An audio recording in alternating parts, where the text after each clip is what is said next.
Et moi, c'est Noémie. Bienvenue à une nouvelle capsule environnementale dans le cadre du programme École éco-citoyenne de l'Outaouais. Créée par Enviro Éducation. Notre sujet d'aujourd'hui, les 3 RV. Ça veut dire réduire, réemployer, recycler et valoriser. Aujourd'hui, on va se concentrer vraiment sur la réduction. Ce mot est à la base de tous les efforts environnementaux, car la première chose à faire pour éviter la quantité de déchets envoyés au site d'enfouissement, c'est de réduire sa consommation. Et notre habitude de toujours vouloir des trucs neufs,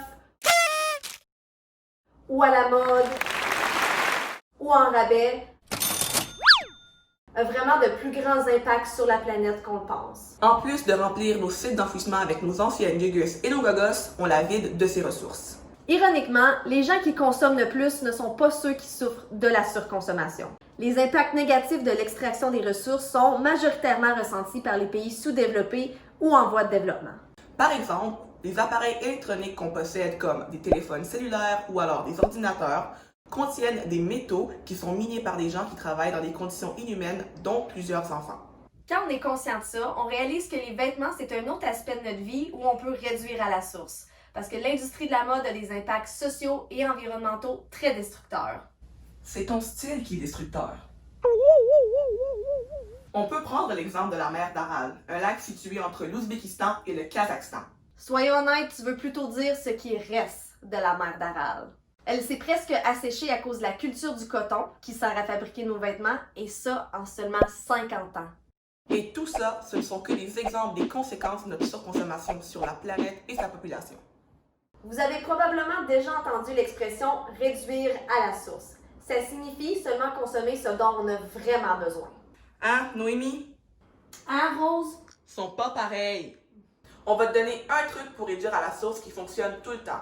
Que ce soit pour un nouvel article, un vêtement ou alors un téléphone ou vraiment n'importe quel objet dont tu penses avoir vraiment besoin. Attends au moins 24 heures avant d'ajouter un article à ton panier.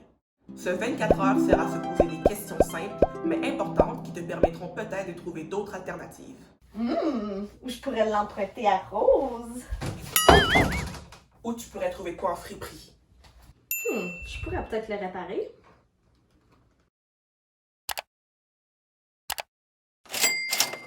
En as-tu vraiment besoin? En résumé, réduire à la source, c'est pas compliqué. C'est seulement de repenser nos besoins et nos achats. On sait que personne n'est parfait, mais l'important, c'est vraiment d'avoir un esprit critique sur notre consommation. Et réduire, ça veut aussi dire opter pour des produits moins emballés, faire l'achat en vrac, ou alors opter pour des alternatives plus éco-responsables et plus respectueuses de l'environnement. Et voilà, c'était notre capsule pour l'environnement sur la réduction. Maintenant, c'est à ton tour de trouver des actions concrètes pour réduire ton impact environnemental sur la planète.